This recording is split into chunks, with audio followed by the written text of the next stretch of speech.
All right, what's happening, everyone? It's Thursday night, and I thought I would do a quick video on how to do a Jupiter Talisman since Thursday is the day of Jupiter.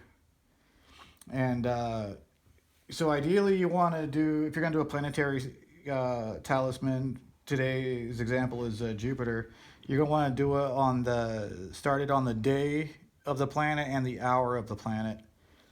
Now,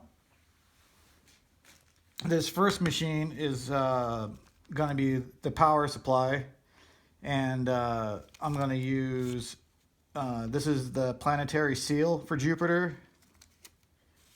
I got a picture of the planet Jupiter, and then a little magic square for Jupiter. And then the spirit that we're working with is Bethor. He's from the Orbital of Magic. He's an Olympic spirit. More or less, probably closer to like an angel than anything else. And I'll place this face down. And I have a lapis lazuli ring. Blue is the color for Jupiter. And it fits on my index finger. And your right index finger is also governed by Jupiter. Put that on the output plate. And of course, you're going to want to make sure your jewelry is spiritually cleansed and everything before you do it. And you're also going to want to be familiar with Evocation when you're making a talisman. Now, the Olympic spirits come from this little grimoire right here, just a short little $5 grimoire called the Orbital of Magic, originally published in 1655.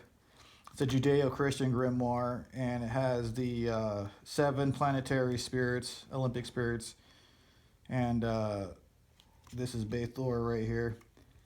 And yeah, they're closer to angels than anything else, but they're probably not quite angels. But they're very benevolent, and they work reasonably fast for celestial spirits. And so this one's gonna be the power supply. Like I said, I got the seal, the magic square, and a picture of the planet Jupiter. I'm gonna dial your rate.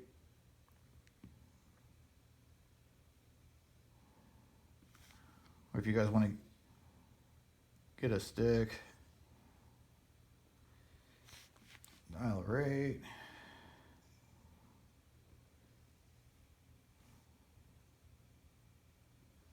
Turn them on.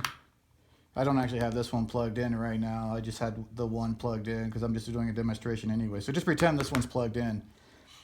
And I would usually, if I'm going to make a planetary talisman, I would start, of course, do the evocation, everything on the day and the hour of the planet, dial your rate within that time.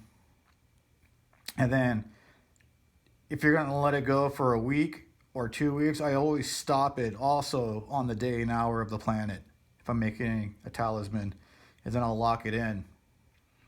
And so these right here are some of the Jupiter talismans that I made last time. These are actually called my Super Jupiter talismans. And this one is for, I just leave it on my money altar. And this one I just wear around. But this one I used like 7 machines, all daisy chained together. And the first one I did just like this. That was the battery. And then the second machine was Sakiel, the planetary angel of Jupiter. The third machine was Hismael. The fourth machine was Jophiel. And these are the intelligence and spirit of the planet Jupiter. Next machine was Bethor, and then Zeus.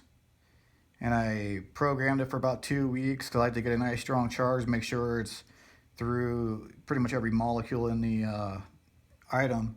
And then I locked it in. And so I like these a lot. But this one was just for the demonstration. I just thought I'd keep it really simple. And most people don't have like 5, 6, 7 machines and to be that excessive. And if you don't, that's fine. If you only have one, you could just dial everything on the one machine. That'd be fine. There's no problem with that. And Or you could even, if you're going to use multiple, if you're going to do like the Super Jupiter thing, but you still only have one machine, you can just program uh, each week different spirits and then lock it in each week. Lock it in, lock it in, lock it in. And my next video, I'll probably do it right after this one. I'll show you guys how I lock in my program and go into detail about that and how I learned about it. So I hope you all have a lovely night, and I wish you all the best on your magical journey.